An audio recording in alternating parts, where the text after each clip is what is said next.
बेहतरीन तजुर्बे के लिए अपने फ़ोन को घुमाएं। वाईफाई पर होने पर आला तरीन रेजोल्यूशन का इंतखाब करें। मुकम्मल लेक्चर्स के लिए प्ले लिस्ट चेक करें। मुकम्मल कोर्स के लिए अभी सब्सक्राइब करें। लास्ट क्लास में हमने पहले लॉजिकल चैप्टर हमने स्टार्ट किया था, इंट्रोडक्शनरी इलेक्ट्रॉनिक्स। देखो इलेक्ट्रॉनिक्स का इंट्रोडक्शन है बेसिकली चैप्टर का नाम, जिसमें हमने पहला टॉपिक क्या पढ़ा था? Logical gates. भूल गए तुम लोग? हाँ, लॉजिक गेट्स, ठीक है।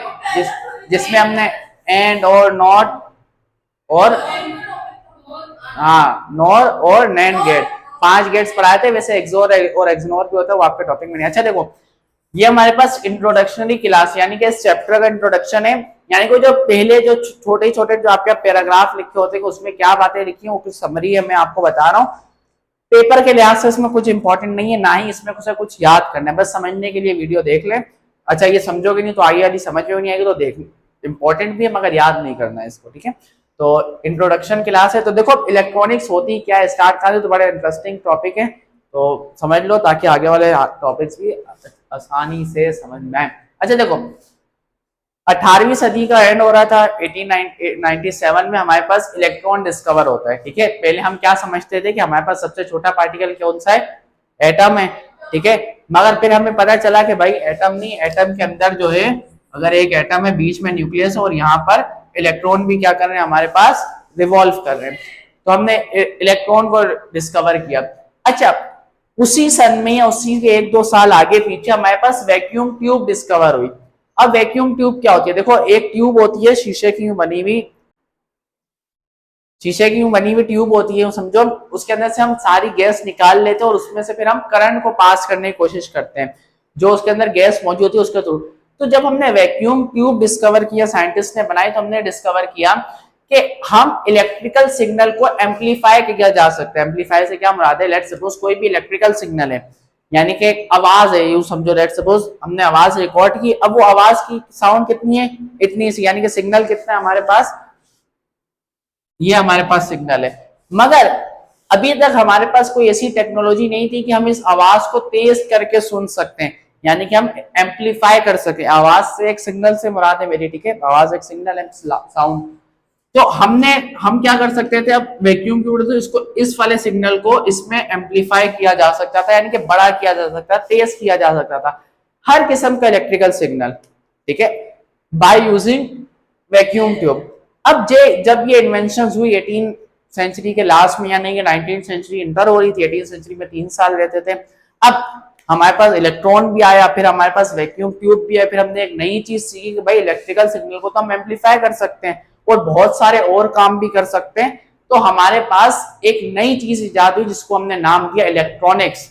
अच्छा देखो, आप इलेक्ट्रॉनिक्स का लफ्ज भी देखो ना, ये लिखा हुआ है, देखो शुरू का लफ्ज इलेक्ट्रॉन से मिलकर बना हुआ है, ठीक है। हमारे पास बेसिकली फिजिक्स की मेन 3 ब्रांचेस है, ठीक है, मैकेनिकल, इलेक्ट्रिकल और इलेक्ट्रॉनिक। देखो मैकेनिकल हम देखते हैं कि जो काम मैकेनिकली हो रहा हो, ठीक है, बाय यूजिंग मैकेनिकल इंजन होते हैं, इंजन कैसे काम कर रहे हैं, मशीनरीज कैसे काम कर रही है बिजली के बगैर वाली, ठीक है। मैकेनिकल काम जो जैसे गाड़ी कैसे चल रही है, इंजन कैसे, गरारियों की मूवमेंट, ठीक है, फ्रिक्शन का प्रोड्यूस होना, न्यूटन के लॉज का लगना, तकरीबन हम ब्रांच होती है मैकेनिक्स में पढ़ होते हैं।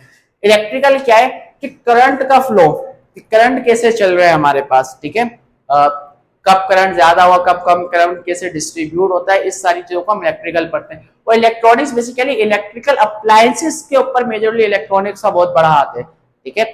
इलेक्ट्रिकल अप्लायंस यानी कि बिजली से चलने वाली चीजें कैसे बनती है। अब देखो, आप किसी भी यूनिवर्सिटी में एडमिशन लेने जाओ ना, उसमें एवरग्रीन जो 3 ब्रांचेस होती हैं इलेक्ट्रिक इंजीनियरिंग की, वो ये 3 होती है, मैकेनिकल, इलेक्ट्रिकल, इलेक्ट्रॉनिक्स। बाकी इंडस्ट्रियल, केमिकल, कंप्यूटर इंजीनियर्स, ये बाकी सारी होती है, मगर मेन ये 3 ब्रांचेस है, ठीक है। तो मैकेनिकल से मुराद मशीनरीज वगैरह यूं समझो, इलेक्ट्रिकल से मुराद बिजली के करंट का फ्लो, ठीक है, करंट वाले लोग होते हैं, और इलेक्ट्रॉनिक मुराद इलेक्ट्रिकल से चलती हुई, बिजली से चलती हुई चीजें। अब ये सारा काम हो रहा है। अब हमारे पास जो मेन इलेक्ट्रॉनिक्स की जो टाइप है वो हमारे पास है डिजिटल इलेक्ट्रॉनिक्स। क्या है हमारे पास? Digital electronics. अब देखो, एनालॉग और डिजिटल में क्या फर्क है। देखो, कल का जो हमारी पूरी क्लास होगी हम उसका एनालॉग और डिजिटल के दरमियान डिफरेंस समझेंगे, मगर अभी के लिए इतना समझ लो, वो कल में हम डिटेल में देखेंगे, मगर अभी के लिए इतना समझ लो। एनालॉग हम कहते हैं कि जो डिजिटल के बगैर हो, और डिजिटल क्या होती है? डिजिटल से मुराद बिजली से चलने वाली चीजें, मगर जो डिजिटली आंसर देती हो, यूं समझोगे जो डिजिटली से क्या बनाते हैं, जो इस नंबर की फॉर्म में आंसर देती हो। बाकी हम डिफरेंस डिटेल में कल पढ़ेंगे, कल वाली क्लास में इंशाल्लाह, ठीक है। इस तरह के डिजिटल नंबर्स की फॉर्म में आंसर देती हो, या इस तरह डिजिटल 7 सेगमेंट डिस्प्ले कहते हैं इसको, ठीक है। Mobile, digital clocks, digital thermometer जो कोरोना में गन आई थी, तो वो सारे इस तरीके के आंसर दे रहे होते हैं। कंप्यूटर्स, तो वो सारी कौन सी चीजें डिजिटल इलेक्ट्रॉनिक्स में आती हैं। उसके अलावा वाली जितनी बिजली से चलने वाली चीजें उसको हम एनालॉग कहते हैं, ठीक है। अब देखो मैंने एक एग्जांपल दिए कि सेल में बिजली होती है ना, एनर्जी होती है ना, सेल भी तो एनर्जी देता है, वोल्टेज लिखा होता है 1.5 वोल्ट, क्या हो गया, ठीक है। तो अब देखो ये भी बिजली से चलती है क्लॉक, बट हम इसको एनालॉग क्यों कहते हैं, एनालॉग क्लॉक क्यों कहते हैं, एनालॉग हम इसको इसलिए कहते हैं क्योंकि ये हमें डिजिटल आंसर्स नहीं देती, यानी कि इस तरीके का आंसर नहीं देती। और डिजिटल क्लॉक अक्सर मस्जिद में लगी हुई होती है, या अब तो घरों में भी लगती है, तो इस तरह डिजिट्स की फॉर्म में आंसर देती हैं, इसको हम डिजिटल क्लॉक कहते हैं। अब मेन डिफरेंस हम कल इसको पढ़ रहे होंगे, यूं अब अभी के लिए इतना समझो इंट्रोडक्शनरी क्लास के लिए, कि ऐसे चीजें जो आंसर ऐसे डिजिट की फॉर्म में दे रही होती है ना हमें, कंप्यूटर की जबान में लिखी हुई, कंप्यूटर राइटिंग में, उसको यूं समझो डिजिटल है, जो नहीं दे रही हूं हमारे पास एनालॉग है। अब देखो पहले हमारे पास टेलीफोन था, वो क्या था हमारे पास एनालॉग, तो अब वो किस में चेंज हो गया, स्मार्टफोन, वो क्या है हमारे पास डिजिटल, ठीक है, डिजिटल है ना, ऐसे कंप्यूटर राइटिंग में जवाब दे रहा होता है।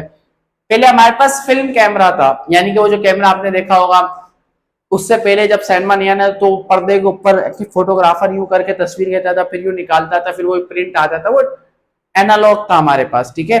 इतनी अच्छी टेक्नोलॉजी नहीं होती एनालॉग, ठीक है, वो अब कल डिफरेंस में पढ़ेंगे। डिजिटल कैमरा, अब डीएसएलआर है, कितनी अच्छी अच्छी पिक्चर्स आती हैं, हमें प्रिंट निकालने की भी जरूरत नहीं पड़ती, हम ऐसे ही एक दूसरे को फॉरवर्ड कर देते हैं। ऐसे ही है ना, जब शादी का फंक्शन है या स्कूल का कोई फंक्शन है, तो हमारी क्या रिक्वायरमेंट होती है, कोई डीएसएलआर कैमरे से खींची जाए, ठीक है। अब तो खैर आईफोन वगैरह आ गए, मगर तो वैसे रिजल्ट आईफोन भी नहीं देते। विनाइल रिकॉर्ड, पहले आपने देखा हो कैसेट वाली गाने सुनने के लिए, ठीक है, कोई आपके किसी के दादाजी हो बचपन में, अगर थोड़ी सी उम्र हो, तो रेडियो में कैसेट डालते, फिर वो किसी वो गाने स्टार्ट हो जाते थे, ठीक है, फिर वो निकाल लेते। मगर अब उसका अब स्पॉटिफाई आ गया, ठीक है, MP3 होता है, भेज रहा हूँ, ठीक है। पहले इधर देखो, पहले न्यूज़पेपर था, अब ऑनलाइन न्यूज़पेपर है, तो वो न्यूज़पेपर सिर्फ एनालॉग है, और ऑनलाइन न्यूज़पेपर हमारे पास डिजिटल में, ठीक है। डिजिटल मोबाइल के अंदर न्यूज नहीं आती, फटाफट से इसको देख लेते हैं और खत्म करते हैं क्लास को, ठीक है।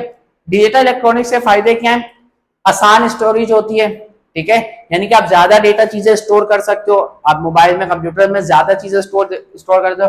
लार्ज एम्पलीफिकेशन, कि आप चीजों को ज्यादा एम्पलीफाई या कम कर सकते हो, देखो मोबाइल में आप आवाज को बढ़ा सकते हो, कम कर सकते हो, ठीक है। लेस नॉइजी होती है, खड़कर कम होती है, यानी कि डेटा लूज कम होता है, बिल्कुल एक्यूरेट स्मूथली डेटा ट्रांसफर हो रहा होता है। यहाँ आप वीडियो देखो या रेडियो सुनो, तो रेडियो में खड़खड़ बहुत होती है, क्योंकि वो एनालॉग सिग्नल होते हैं। हायर एक्यूरेसी, बिल्कुल एक्यूरेट होता है, देखो इसमें टाइम बिल्कुल एक्यूरेट नहीं दिखेगा, इसमें बिल्कुल एक्यूरेट एक एक सेकंड दिख रहा होता है। यहाँ वेट मशीन जो होती है, एक होती है हमारे पास कांटे वाली, वो क्या होती है एनालॉग, एक होती है डिजिटल, उसमें बिल्कुल एक्यूरेट बता रहा होता है, ठीक है। और ग्रेटर स्पीड भी तेज होती है उसकी, ठीक है। अच्छा, तो दो और हेडिंग में आपकी बुक के अंदर, computer are the front for electronics technology, computer जो है इलेक्ट्रॉनिक्स मेजोरिटी 50% जो उसका शेयर या 80% जो शेयर है वो कंप्यूटर ने लिया हुआ है, ठीक है। कंप्यूटर, हम इलेक्ट्रॉनिक्स या डिजिटल इलेक्ट्रॉनिक्स को जानते ही कंप्यूटर की वजह से, वो उसकी बैकबोन है, ठीक है। पहले एनालॉग कंप्यूटर होते थे, मगर वो इतने अच्छे काम नहीं करते थे, अब डिजिटल कंप्यूटर है, तो दुनिया के जितने 90% ऑपरेशन होते हैं कंप्यूटर के थ्रू होते हैं, चाहे वो कंप्यूटर हमारे पास मोबाइल की फॉर्म में हो, चाहे वो कंप्यूटर हमारे पास किसी भी शक्ल में हो, ठीक है। उसके बाद हमने एनालॉग से जब डिजिटल में ट्रांसफर होना शुरू हुआ, यानी कि पुराने दौर से जब नए दौर में ट्रांसफर होना शुरू हुआ, तो हम उसको बोलते हैं कि वो एडवांसमेंट हुई, हमने लो टेक यानी कि कम टेक्नोलॉजी वाले दौर से हायर टेक्नोलॉजी वाले दौर में, जब हमने हमारे पास टेक्नोलॉजी ज्यादा आ गई, ठीक है, तब जब हम एनालॉग से डिजिटल में ट्रांसफर हुए। याद कुछ नहीं करना, ठीक है, समझने के लिए था, इंट्रोडक्शन था कि कब कैसे दुनिया चेंज हुई, कैसे पुरानी चीजें नई में ट्रांसफर हुई। कल हम डिटेल में समझेंगे कि एनालॉग डिजिटल में क्या फर्क होता है, पूरे डिफरेंस, और वो मोस्ट इंपोर्टेंट सवाल है। मिलते हैं कल की वीडियो में, अल्लाह हाफिज।